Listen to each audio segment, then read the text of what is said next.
Hey guys, welcome back to the Tough Love Podcast with Dr. John O'Connor. Today's guest, Dr. Peter Ferraro, is an absolute pioneer in the chiropractic industry for the past 30 years in Bergen County. His practice is one of the most successful practices on the East Coast. Pleasure to call him a friend and have him today as a guest. Pete, welcome to the show. Matt, thanks for having me.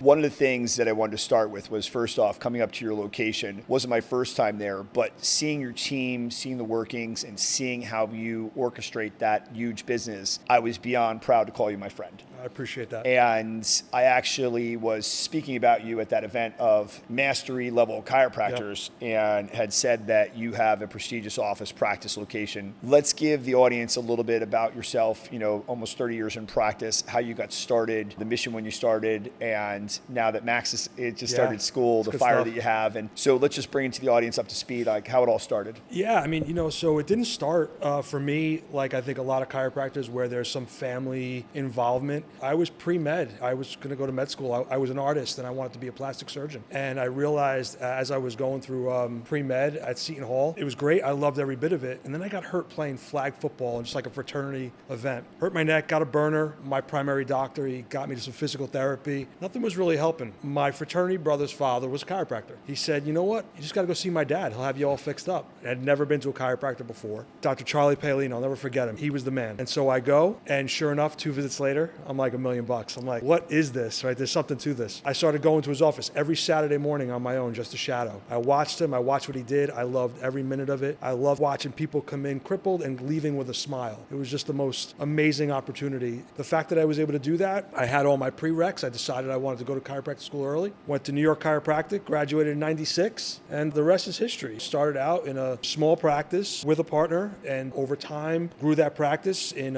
2008, I went my own direction, quadrupled where I was from there. The one thing that I always say is that I'm blessed to have my mastery group in you and a couple other doctors in New Jersey, and then my buddy down in Florida, is you've got all kinds of certifications to support what you do as a practitioner. You think that was your artistic background to take that approach? Because I would say this, you have, and I joke around, I tell people all the time, you have practices that open like the Army, and then you have Special Forces. Yeah. And yours runs like the Navy SEALs. You're very methodical and very precise. What inspired you to be that way? I think that I have always been a perfectionist, and I think that there is a little bit of artistic flair to that in that you see certain symmetries. I've seen your fashion with Garmani. I know you keep them in business. So. Sure do. I love it. I guess because I wasn't so initially philosophically set in my ways that I just wanted to help people in any way I could. And so that's where I think we were very early adopters. I think we were one of the first chiropractic offices in New Jersey to actually hire physical therapists back in the late 90s. And we couldn't find physical therapists to work for us. We did the same thing with acupuncture, and then we did the same thing with occupational therapy. So I think that we just saw where there was a void and where patients were driving around to all different locations. And we said, shop of wellness, right? Why don't we just give them an opportunity to effectively make the change that they need with the professionals in one location? It's funny, I was talking to a friend, patient, and they own Wonder, and it's like foods of the world. Both of us have had that. You stayed to it. I've kind of gone on my own track with regards to the advanced regenerative modalities, but I would say that is the way of the future. Yep. Having medical that understand the balance of the power of the body, healing the body, physical corrective strengthening, purposefully ordered, occupational therapy for bringing people back to work speed, acupuncture to balance the nervous system and the energies. Yeah. I think that integration is essential. Unfortunately, I think one of the biggest things that's sparked my business 3 years ago is health insurance. Sure. It's the 800-pound gorilla in the room. And the thing about it is that when you're a perfectionist, it's hard. Once I'm in front of the patient, I'm all in. And I think you're the same way. And we talk about this all the time, it is so hard to offer the system we offer with the rates that are out there. I think one of the things that we've seen over the last couple of years is a shift for the positive in that insurance carriers have made it so difficult for patients to actually get covered that people are starting to realize and do their own due diligence that they have to figure out ways to to keep themselves healthy. And it used to be that you could just go anywhere and, you paid your $10 copay and everything was covered. And those days are far and few between. I mean, most people have high deductibles, they have high co-insurances. And so I think when they start realizing and they're on social media and they're figuring out, well, wait a second, I can come in and see your nurse practitioner and get a micronutrient test and it could tell me how deficient I am in certain vitamins. Well, why wouldn't I do that? Well, it's not covered by insurance. Well, it doesn't matter. I want to know, why am I taking all these vitamins if I don't have to? And so I think where the insurance carriers have become overbloated and are profit only driven, it's actually driven more and more consumers to spend money out of pocket for their own health and their own activities. Probably one of the biggest things that I've done in my training and transformation in my businesses is looking at the conversation tracks we were talking about earlier. And the reality is people are already paying a lot for wellness. They're paying for these recovery pop-ups everywhere now. They're paying for massage therapy, massage envies, stretch houses. The reality is, I think it's communication. I think it's confidence. And I think it's being able to educate both with confidence and then also establishing the value. People don't think twice about going to the block or going something like that to drop $1,000 for, a dinner for four because they see the value. And it's the same thing. And I think a lot of healthcare practitioners are realizing that they have to have more confidence, whether they have to hire a coach or they have to work on themselves. But the days of relying on the insurance to come in and keep your practice alive, for many, and this isn't limited to chiropractors or physical therapists. Across the board. This is surgeons. I saw a high quality surgeon in Red Bank that had worked on my mom in the past, and we ran into each other. He's like, I had to let go of half of my practice. I couldn't stay in business with those rates, and it wasn't worth the malpractice and the volume. And I was like, this is scary. This is a surgeon that was busy, and now these people have all been dropped, and he's like, I can't. Just can't stay in business. And so it's definitely a major issue. Let's not bury insurance. There's always so many great things about health insurance, especially in horrible things like cancer and whatnot. Absolutely. But let's talk about the vision of what's coming down the pipeline for our spine. Sure. What's something new you have going that the world should know about? Well, I think the biggest thing is that the addition of our nurse practitioners, that's been a great addition to what we're seeing. Is so many patients just lack primary care. They don't have a doctor. They don't go for routine blood work. They have no idea what's going on with them. And I think that having the nurse practitioner in-house, we're already a trusted source. So now having another trusted provider in-house really makes happy to have a one-stop shop. And then obviously we have our full fitness facility, our Fast Twitch sports performance program, which really started life as a sports performance only, speed, agility, strength conditioning. And now it's evolved into graduating physical therapy into one-on-one personal training. And that's been a great evolution. I think you do yoga or some type of mobility. We are, yeah. We actually do a different take on yoga. We do a yoga stretch Pilates combo because I feel like everything I do, there's a combination element where people are getting the best of all worlds to really fit that 1 hour of their time to really give them both the spiritual, the mental, and the physical all at the same time. I love that. I think you cover more people. You do. I've attended some yoga classes when I was in a very high level of basketball training, and I definitely was way too hyper for them. They were breathing. I was like hypered out. I'm like, oh, this is not a workout. And there's a place for that. I think for what we're offering is a much more functional based yoga strength stretched program. Stretch out, feel good, be able to work, be able to work out, be able to play with your kids, that kind of thing. It's not as much of a Zen space as much it is performance a performance recovery space. What do you think is the advice you would give to young practitioners coming up? So, obviously with my son, Max, starting his first trimester at Northeast College of Health Sciences, the original New York Chiropractic College, what I've said to him is very simple. You're not going to chiropractic school to just learn how to become a chiropractor. You're coming out of chiropractic school to learn how to be a doctor. And that doctor is to diagnose and direct care, provide care, but also offer that opportunity to work with other specialists and be part of an amazing team. Where the real beauty of it is in the understanding that there are some unbelievable high quality and high caliber modalities like you've talked about in regards to shockwave, laser, that are really at the forefront. And I think really understanding how they operate and what they really do is the key. The one thing that I see now that I'm in 13 states is it's mind-blowing to see the limitation. I was going back and forth with a doctor that is global with regard to his reach on social media, like 860,000 followers, 1 million on TikTok. He's a exercise-based, he's from Canada, was in Kansas. Impressive resume. And it was funny because I had asked him, my reach is getting up there where I'm touching 800,000, a million views a month. And, people are commenting, get a lot of interaction. And so I said to him, I was like, tell me about your science game. It was funny because at UK, I figured he had exposure to everything. And he was a movement tinkerer, as he described it. And it was funny because he was a big Stu McGill guy, where I love Andrew Locke, God rest his soul, he passed of a brain tumor. I worked as a patient directly with Stu McGill. And I had said, I was like, I think they're all great. But I have to tell you that the one thing that I tell all my providers, and much like I told your providers, and you saw how they went to their feet and were clapping with regards to getting them motivated, is if ego gets in the way, you're going to be a very average practitioner. Absolutely. Once you realize that, and I learned this when the orthopedics, when you and I were shoulder to shoulder, listening to those orthopedics talk in Europe and South America, that they start with biologics. They start with PMF. They start with laser. They start with shockwave for these advanced regenerative modalities. Yep. When you have orthopedic surgeons globally talking about allowing the body to heal itself before they grab the scalpel, I knew that our brothers and sisters in physical medicine needed to learn that message and have the confidence to deliver it. And how many times we heard this from our financial advisors? If you have to ask how much, you probably can't afford it. Right? At the same time, if you have to tell them how much, you better have the confidence to reinforce the cost. No question. And that's a learned skill. It is. But the one thing that I would say is price is a direct correlation to results. When it's result driven, no one asks how much. Right. When you tell them, well, what's the value of what you're losing? And you make them think. Price is irrelevant at that point. Price is irrelevant, right? Because the freedom from pain,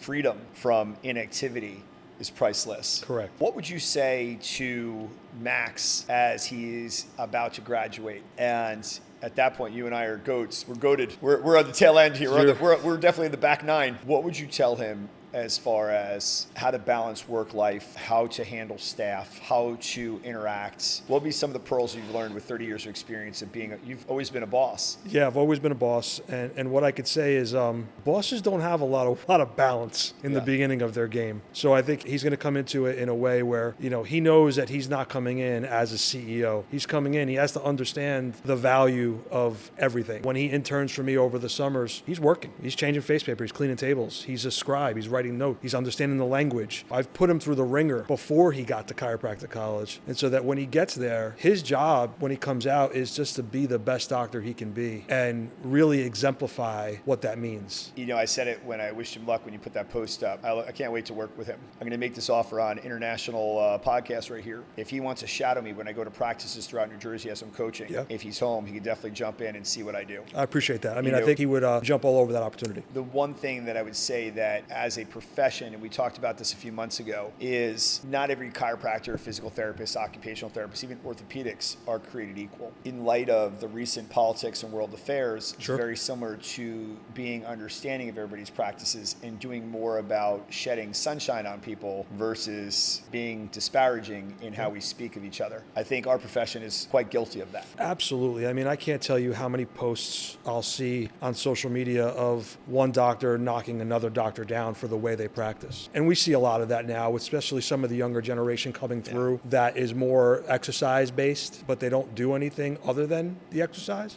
And we know it. Exercise is hugely important in what we do. Without a doubt. But I don't think there's a place to knock someone else down to make yourself look better. Whenever I have that opportunity, I make sure, and I had one today actually in the clinical setting, and I made sure to be as if I was putting a sword down and we were one of the knights of the round, and that he was with a goat. Yep. And I said, where are you going? I saw the note on the chart, and I already knew. I said, excellent facility. In physical medicine, one of the strongest in the state. You stay right there. Let me talk to you about what the science can do, and paired together, how this is going to supercharge your healing. And when doctors allow those bridges to be formed, the real solution is that the patient wins. Ultimately, isn't that the game? It should be. And when the guy left, it was funny because it was one of those things that's like with your kids and you've had multiple through CBA, a lot of people know your name. Sure. Right? When he realized how many of those kids were young men, boys, that I was just back from Atlanta in my 20s. I'm going to be 52. It was unbelievable to see them now. They have kids, right? Multiple. He said, man, I can't believe how old you are. You look great.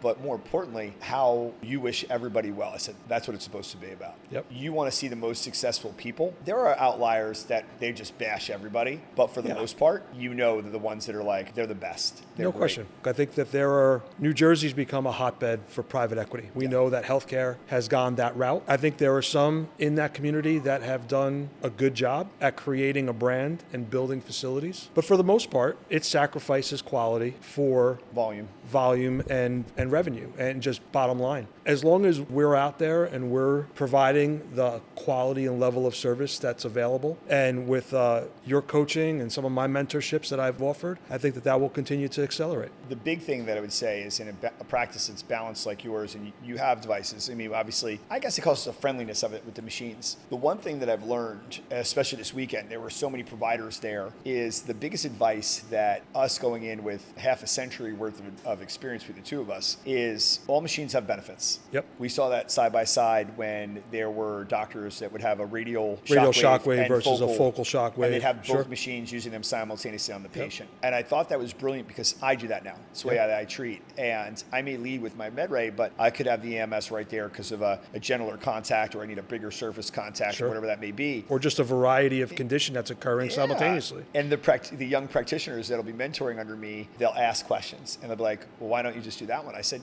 if I was a pro athlete and I had to wear Jordans, then I wouldn't come out of those, right? At least on TV. Right. I may work out in my New Balance, but I can never be anything that are televised because they'll pull my Nike deal. I said, but in healthcare, I like to have a variety because this is what I think is giving the patient the best experience. Yeah. When I get those results, that's what matters to me. It's a toolkit, man. There's always the right tool for the right job. Yes. I think the biggest thing that we learn as practitioners, especially with age, is the power of communication and education. Yeah. And I had an earlier podcast today, and it's so true, is that if you think you're the smartest guy in the room, you're probably in the wrong room. Yeah. And you're also going to be subject to a lot of public and private opposition, right? The one thing that I'm learning in the coaching space is as I move state to state and I'm growing, it's unbelievable the disparity between practitioners and practices. Even North Jersey to Central Jersey, how different it is. It's night and day. Yeah. It's night and day. What is one of the things you notice from what's up north and then even central? Because I know you had that expansion for a little bit there. Sure. What do you think is a huge difference? North Jersey had, for years, opportunity for these collaborative efforts and for these multi-specialty facilities. And I think that was becoming the norm. And I think in the area of like Central, South Jersey, you still had a lot of single, one-off chiropractor, chiros PT, that whatever it was, were just operating a singular facility in a 2,000 square foot footprint, and that was it. That was a big facility for a lot of people. We're operating out of a 20,000 square foot facility. It's a little bit different, and I think that when you look at South Jersey, you look at an area that people grew up here, lived here, went to school here, came back and practiced here. So they're treating their friends from grade school, and that's not necessarily how it is up north. Up north, there's a lot more variety, whether it's people coming in and out of Manhattan, whether it's people that have moved out of the area, came into the area. More people per square foot, right? I mean, it's just and just sheer volume of people. Yeah. I just think that the demographic pool is very different in North Jersey than it is in the Central and South. It's funny. I think a cousin who came in to me, and we had referred him in. He had a neck surgery, Yeah. and then he was still suffering. We had sent them down to you for the modalities. But the thing about it is you're so right. Like, in other words, everybody knows somebody, and just like you said, we were a fraternity, brother in college at Seton Hall. Yeah. They were like, hey, go to my dad up the street, whatever. He's in Bergen or wherever you were. But it's so true, because even today I saw a kid that his neighbor on one side was a kid that I treated when he was playing basketball, Colts Neck. And that entire crew were kids that was like the first group of kids I trained for basketball. Right. They were 15, I was 26. And I laughed. I was like, God, literally half my life ago. Yeah. And I was laughing. I'm like, it is amazing the difference, because when I came up there, and multiple locations up there now, I'm like, oh, you guys don't know these people. It's not like it's family. And you do a really good job of being in the community. I was just talking to the chief about that. Yeah. You guys are really, really involved with being branded in your town and county. We are. Yeah. We are. I mean, we've been the town chiropractor for the last 25 plus years. Yeah. And we make it an effort that we're apolitical. We're in the town and we're in the county. We support everyone and we support the community. Politics aside, it's all about who resides in those towns, and that's 100%. That's who we're helping. That's one of the biggest things that over the years, and I'm sure your practice is the same way, we've treated thousands of police officers, thousands of teachers. Absolutely. We've made a living keeping them healthy to make their living. That's right. I have to say that a little bit in healthcare reform, it's changed it for them a little bit, and it's a little sad that we can't give them the access that we used to. Yeah, their plans have changed. Their cost has changed. Yeah, it's a little bit more cost prohibitive for them. It is. One thing that I was excited to talk to you about is, what do you see as far as the vision of your practice in the next 5 years? Do you see yourself taking a role of like not seeing patients and just kind of managing volume and flow, and more like kind of what I do in practices? For sure, yeah. I think that my goal, I've only been treating now 3 days a week for the last 10 years. So clinically seeing patients every day. I think I'll keep generating that down to where I'm seeing patients twice a week and maybe down to once a week. But I got to tell you, the easiest part of my day is seeing patients, right? That's the fun. My staff jokes when there's a problem and they have to add patients, they know that they can always add onto my schedule. I'll never say no. If I have to come in early, if I have to stay late, I have to work through lunch. Because you're the boss. I'm the boss, right? I'll never say no. When it's a day and I'm seeing 30, 35, 40 people in a day, it's not the old days of 100 a day. It's still kicks our ass at 50 plus. It's still volume driven, but I'm happy to do it. I think as I get older and as I have some opportunities to bring in some more youth into the practice, I certainly can see myself going more into the management side. I have some other opportunities with other neurosurgeons, orthopedic surgeons that are asking now for my support to show them and help them how to grow into that, run a business. What would you say, and I know we've had this conversation, but let's air it out into the social media world, hiring in 2025? Not easy. Whether it's for rehab techs, whether it's for front desk, whether it's for doctors, any way you slice it, hiring has become more and more challenging. I heard a really funny thing, and how much I've immersed myself in the coaching space. I was thinking exactly what you said. I was expecting from this incredibly successful mastermind group, but they said something that we would think, but probably not say it out loud, at least show it cards. And they went right at it. They said, listen, we hate to say it, but in this day and age, if you see a good practitioner at another location, take them. And I was laughing and I was like, I've never done that. Nor have I. And when I was sitting there and they said it, I go, it's funny. I guess my years in training athletes, my years in sports, watching this NIL and watching how people could just jump ship. Yeah. Our work ethic as owners, we could break a lot of workers. Sure. Because they don't have the same amount invested in it. And then I started realizing when I recreated and I sat down and even talked to you about that, how to make them entrepreneurial. I said, you know what? If they don't want to do it, then it's a dysfunction of them, right? Not a dysfunction of us. Sure. If you give them an opportunity to make another salary practically within their salary and they don't do it, then there is really no inspiring that person. No, and I think that there are those individuals that's the case. It's irrelevant of what you can do financially to incentivize. They just won't do it. I saw something that was pretty amazing, that most doctors that have left my office over the years have left for $5,000, $100 a week. I didn't put that into perspective until I started coaching and I was in other people's practice coaching it and spun it because I didn't have technology. I didn't have the mastery that I have now to say to them, if I show you how to make 5X that staying here, would you reconsider leaving for $25, $20 a day? Yeah. In the big scheme of things? I think that the outcomes would have been much different. I agree. And that's probably the biggest blessing. That's what I can't wait to get your team doing. Yeah. It was funny because when you think about it, and I broke it down to the numbers because I'm on a huge seminar with Marty Kotler on Thursday. Mm-hmm. It's about 150 doctors joining. And what intrigued me was the fact that the common thread of a lot of these webinars was transition, turnover, restaffing. The event that you've attended them prior, they were talking about it and then they were talking about it mathematically. These guys were businessmen. And when I saw it like that, I was like, I want to be ahead of that. I want to come in as a coach that says, Pete, how's staffing? And wait for you to say, so if I give you an idea and we show this, and we talk to the team, and we show them for $20 a day, if we can 5X that and make it $100 a day and it's $500 a week, now you're staying for an extra $25,000 a year. Do I have your attention? Probably the answer is going to be yes. Sure.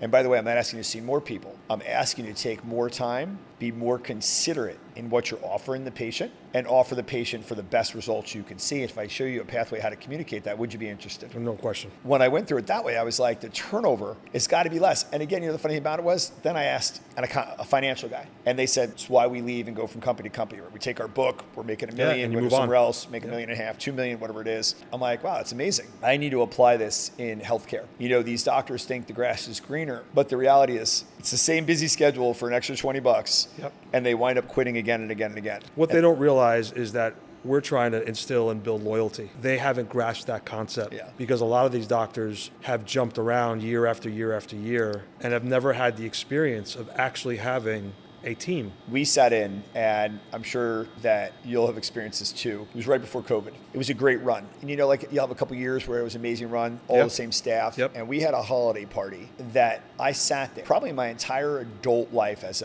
I've only been a boss, so I don't know it any other way. But I remember looking left and right and saying, it feels pretty good. Well, right before COVID was probably, I had that same scenario. And everything was say it all fell apart. Everything was on autopilot. Autopilot. I will say it all fell apart tragically, but COVID had a lot to do with that. It sure did. And another doctor, Dr. Charlie Annunziato, he sent me a text that I saved in COVID. And I had asked him about something about CEUs, and we were just jawing real quick, and nobody was practicing, right? Nobody was open for a stretch. And he said to me, the scary thing is there's going to be huge practices and small practices that will feel that backlash. And I remember you saying that you just normalized over, was it last year or whatever, and it took you a while. And we're going on year 5. And I was 4 locations deep, got rocked. And when I talked to practices, I'm like, you guys couldn't manage 1, I was managing 4. But I will tell you that the learning point was, I would never have done that again. It was a great teaching point. But that was me trying to compete with the big boys. And they had this huge infrastructure. I met 3 of them where there were business team development guys. And I didn't have all that. No. Mine was like you and I saying, I'm going to throw this on my back. Bootstrapped from the ground up. It was something that I was very intrigued by because I was like, you know what? You were in Freehold. I mean, that was a beautiful facility. Beautiful. But I remember stepping foot in that day. I looked at you and I'm like, how? How are you going to do this? And I have to tell you, put the team in. I look back and I think like anything else, and I think about it when you had the young kid that COVID, or he moved down to Florida with downstairs. And I remember thinking, I was like, 'cause I think you're doing NFL combines and whatnot. And, you lose a polarizing figure. No question. It is. People would run through walls for him. And when he's gone, there's nobody running. That was a big thing. And, that's really why I jumped into coaching consulting. Because I said, you know what? I love coming in as a Nanny McPhee or whatever, physical medicines, whether it's PT, chiropractic, OT, or multidisciplinary, and showing them how to keep their tribe together. And I kind of reverse engineered it. And that's why I'm excited to be working with you in the very near future, because I know that it's one of those things that I always celebrate how sharp you are with running your business. And I tell people all the time, if I have a question, I'm calling Pete. Like, he knows the numbers. The dynamic of the human condition is an entirely different creature. That was one thing that I learned. I was like, Pete, I can help you with that. Right. Because you were like, this is the people from last year. The turnover on that side is tough. You have to be okay with, as an owner, knowing what you don't know. It's okay to ask for help. Yeah, 1,000%. You have best athletes in the world, have great coaches. Yeah. Right. And so that's the key. That was probably the biggest realization when I knew that I needed an Andy. I needed to consult with Alex, and I'm pulling that. I think if everything goes well, I'm going to jump on Bradley's podcast in November, December. Yeah. I find him. It's so funny. I guess it's my Georgia days. He's got the smoothest, calmest approach. Right. I want to see on the scaling side, because as the business is going national, like, I'm blown away that I realize that so many doctors that have been doing it for as long as us, when you pull them into the consulting side, this is a team of ninjas. And if they can take their knowledge set and bring it into practices to help these young practitioners be that much more successful, and then stay within the parameters of my business model, everybody wins. Everybody wins. You think about what you've been able to accomplish with educating practitioners on shockwave and laser, and how important that is. Well, imagine that was me with spinal decompression.